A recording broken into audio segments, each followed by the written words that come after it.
So in this video, I answer questions from you, the community. The topics that we cover in this video include what are some good spend targets to hit outside of welcome offers, the best way to get to Marriott Titanium Elite status, and if I'm going to be sticking with Marriott for the foreseeable future. And make sure to stick around until the end, where I'll predict when I think the Citi Strata Elite card will come out. So with all that being said, we have a lot to cover. So let's just jump right in. I have been reducing my paycheck tax payments so that I get to pay quarterly, and this has been causing a love affair with business card welcome offers for P1 and P2. Hopefully not a slippery slope. So what he's referring to is that if you have like a W-2 job on your, I believe it's your W-4 form, you can say you have some deductions or you don't need to take as much taxes out, and then you can just use that difference to pay off the taxes with your quarterly fees, and then you can use credit cards to do that. So that's, I think, is what it is referring to. I'm not sure when Alex will put me in pop-up jail. After welcome offers, do not put much spend on business cards as I am on to the next one. Any advice? Yes, so I don't have necessarily any specific advice for the business card specifically that you've already got the welcome offers on. Once they're done, they're kind of done, and you just wait 12 months, and then you can cancel them if you want to. But what I can say is that there's several cards you can use for spending targets, and that's like kind of secondary after welcome offers, then what, right? And so on the left side, you see here, you have Amex upgrade offers. I put the Hilton lineup there because the Hilton lineup is classically well known for the upgrade ladder, where you can have 1, 2, or 3 of these cards, and then Amex will offer to upgrade your card to another card and give you a spend target and some bonus points to have you do that. So that's one way to kind of, if you have those always in your rotation, you can always keep an eye out for those upgrade offers and to see if they're going to fit for you in your scenario. The second thing is the Hilton Surpass card, and it used to be the business card, which really irritated me when they took it away, but it's fine. The Surpass card now has that 15K free night award. So as we know, if you spend $15,000 in a calendar year, you get a free night, which is great. That's the one I would target if you were to do that.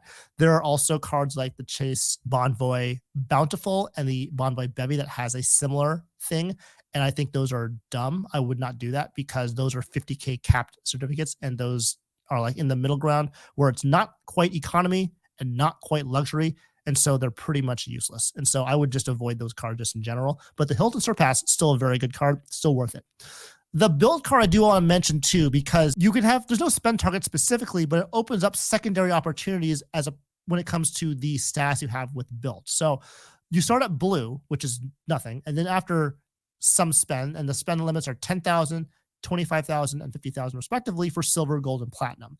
And so I want to go over that in a moment just so we can figure that out. But before I kind of get into that, let's talk about the Hilton free night certificates and how they're really helpful. So I just did a really quick search in Beverly Hills for 2 types of hotels. And you can see that there's one on the left, which is Waldorf Astoria, and the other one on the right, which is the Beverly Hilton. And so if you look on the bottom underneath where the points are, it says one is a premium room award and one is a standard room award. And the FNC can only get you a standard room award. So that's a little unfortunate. So if you see that kind of on the online website, make sure to choose the standard room award, and then you can call the FNC people and they can help you with that. But with the premium rewards, you can't actually redeem those, which is unfortunate. But having said that, with this property in Beverly Hills, it's only premium room award on the weekend. On the weekday, it actually becomes a standard room award. And just to let you guys know, this is on the left here. I would never use points to redeem that because that's just a terrible redemption. But you may consider using FNC on it, depending on, if you think that value is there for you or not. Okay, so next of all, I want to go through the built status really quickly. So like I said before, there are spend targets on it as well as point targets, but we're going to target the spend targets today. And there are 2 ways to do that, like we mentioned before. So if you get into certain levels of built, they will give you certain levels of rewards. And so the rewards are going to be listed on this slide here. Now, the way that I kind of listed them out is that each tier has rewards, but then the next tier will have even better rewards, but we'll also include the rewards from the previous status. And so the one that we're really looking for here is that higher rent day transfer bonus. And so I don't know if you guys remember back from February, I think that's the month it was, there was an Aeroplan transfer bonus, and that thing was insane. You got a transfer bonus of 75% just for being a built member of Blue, which is pretty cool. And so if you transfer 1,000, or I guess that's 2,000 because it's Blue, 2,000 points, you would get 1,500 extra points off a 2,000 transfer. Or if you were silver, you get 100%, gold, you get 125%, and then platinum, you get 150%. And so that's the benefit of having higher status with Bilt, among other things. But you can't choose when those transfer bonuses happen, and you also can't choose which airline or hotel that is happening with. And so that's part of the issue, but it's still something to think about. What's nice about Platinum status, they have these other things like a complimentary Blade flight, which is something that's been new, where you can get one flight from like, Manhattan to like JFK or whatever by helicopter to avoid traffic.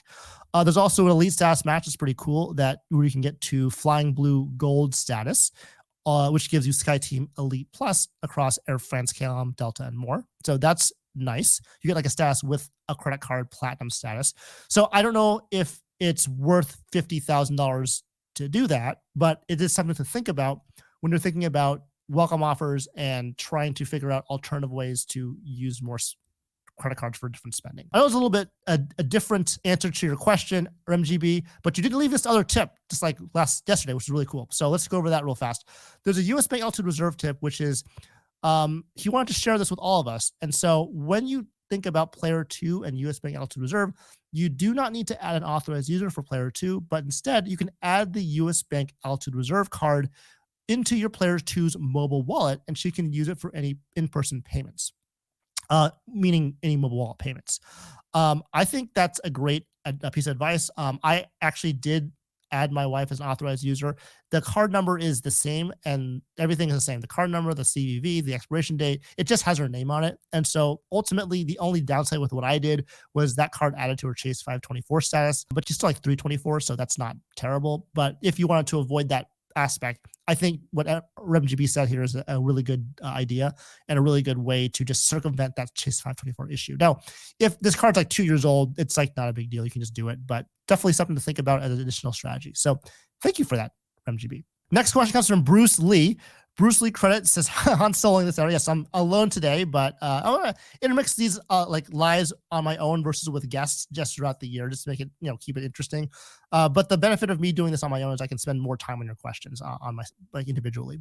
His question is, do you think that Marriott will continue annually the double Elite Night credit per stay at Marriott? And he's talking about this benefit or this promotion where they'll actually give you 2 elite nights for 1 stay. Will they do that every year going forward, or was this year's promotion just one-off super bonus to gain elite night credits? If they do continue to do this, I will be staying at 5 paid nights every year to get the 5 nightly upgrade awards to use for award nights and point stays.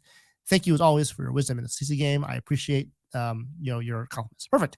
So let's talk about that. I do not think that they will get rid of it. Actually, they have been doing this every year for the past 2 years. And so on the bottom right here is what I'm talking about is the 1,000 bonus points and 1 bonus elite night credits each night. That happened, I think, between mid-February and late April of this year. So if you travel within that period of time, every night you stay, you got another elite night, which is cool. And so what he's referring to is that if you have a brilliant card, which you get 25 elite night credits, and the business card, which gives you 15 elite night credits, that's 40 elite night credits. And you need only 10 more to get to 50, which is going to be the platinum status. Now, not only do you get platinum status at 50, but you also get an annual choice benefit, which I showed you here on the top right of the screen. And so those are the types of benefits you can get. If you're gunning for titanium elite status, if you use the last option, which is to get a 5 elite night credit bonus, now you have 55 elite nights. So you only need 30 more, 50, 55, you need 20 more to get the titanium elite status at 75 elite nights. So using this promotion to get 2 elite nights for 1 night at Marriott is actually cool because you can potentially get titanium elite for only 15 nights of stay in a whole year, depending on when you make those stays. Now, what he wants to do is he wants to just stop at platinum, which is totally cool, and get these 5 nightly upgrade awards to redeem for upgrades. And so these are actually, I had the Sweet Night Awards last year. I used them. It wasn't really my favorite way to use them because they would never work out or they would refund them back to me and I would never get the rooms that I wanted to. So it wasn't as good. And then when they changed the Sweet Night Awards to Nightly Upgrade Awards, it's no longer a suite. Definitely. It's like just an upgrade. And that could be like a higher floor or like away from the elevator or like, next to the ice machine. The upgrade is very general term. And so because of that, it actually is kind of a downgrade. And so I personally would, if you can't get anything else, I would get that because why not? That'd be the best thing. But if you were going for elite status or titanium elite status, I would go for the 5 elite nights credits instead. But that's what he was referring to. And I definitely think that it will keep going because it's definitely a cool thing to have. Okay, Justin says, are you still a Marriott loyalist or are you interested in other hotel brands? Curious to see your experiences in Southeast Asia. Yes. So it's a very interesting question. I actually am looking into diversifying into other hotel brands, although I do stay at primarily Marriott's and Hilton's. And actually, I wanted to show you this slide here, which is my 2024 hotel roster. And what this is basically the hotels that I have either already stayed at this year or will be staying at in the remainder of this year. And so what's in black is what I've already stayed at, like I said, and the orange is what I plan to stay on or already scheduled for the rest of this year. And of course, everything in orange is subject to change. But you can see that I've actually stayed in more Hiltons than I have in Marriott's at this point of the year, although in total, I will have stayed in more Marriott's.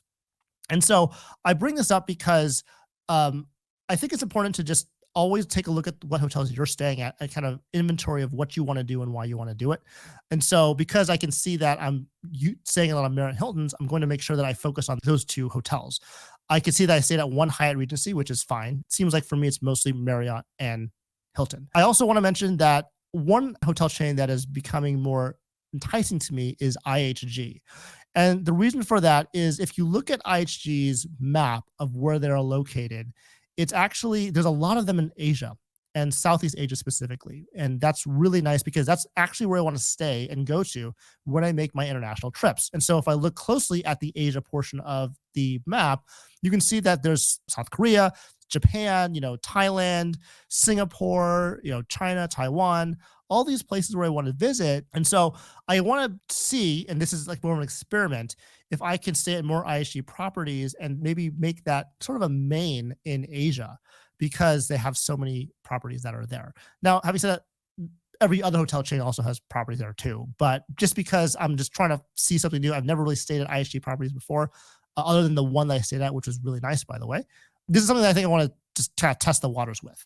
And so on top of that, I think I want to also try to target not like the Holiday Inn necessarily, but the intercontinentals because of the ambassador status. So for $200 or 40,000 points, you can get this status and always get a number of things. And so the three things you look at basically, if you already have a IHG Premier card or Premier Business card, which gets you Platinum Elite status already, is that you can get a 1 category room upgrade, which is pretty cool. You can get an extended 4 p.m. checkout, and both these are guaranteed, which is really cool here because sometimes it's like subject to availability, which is like, maybe, maybe not. You also get a complimentary weekend night, which is not as easy to redeem as you think it would be, but it's still something that you can work into your schedule, work into your system to get value from. And because it costs $200, and if you plan to stay at multiple intercontinentals, like I do plan on doing so in 2024 in the end of it, as well as 2025, I think that's something that I would definitely want to see what that would be like. And so I'm looking forward to it. I want to see if I can, maybe get one of those cards and maybe stay at more IHG properties. We'll just have to see what happens with that. So let's take a look here. The Citi Strata Elite and when it's going to come out. So I did a little research and I took a look at some of the more recent cards that came out. The Citi Double Cash came out in August 29th of 2014. The Citi Custom Cash came out on June 10th, 2021. And the Citi Strata Premier card came out, as we all know, on May 12th, 2024. And it's really interesting because when I was researching, I remember the days that these cards came out, like just in my general life. I was like, oh, wow, there's a 2X card now. Or, oh, wow, there's a 5%, cashback card now. So I was old enough to remember all these cards coming out, especially, the Strata Premier, clearly. So if you take a look at the difference between the dates of each of these release dates, it was 2,477 days between the double cash and the custom cash. So that's about 6 years and 9 months, as well as about 1,067 days between the custom cash and the Strata Premier. So just a little under 3 years. So, I'm not a big math nerd or anything, but you can make a exponential regression analysis with just these 3 data points, which is not great, but it's still enough to make a regression. So the question then becomes, if you're reducing your days by 43% with each card release, it's about 43% between these two numbers. So what's 43% of 1,067? And turns out that number is going to be 460 days. And so based on this very rudimentary exponential regression analysis, I predict that the Citi Strata Elite card will come out on August 15th, 2025, which is 460 days after the release of the Strata Premier. I don't know if that's true or not. It's just a speculation, but based on my very, very rudimentary analysis, that's what I think the date's going to be. And so we will see if we get the Strata Elite card in the summer of 2025.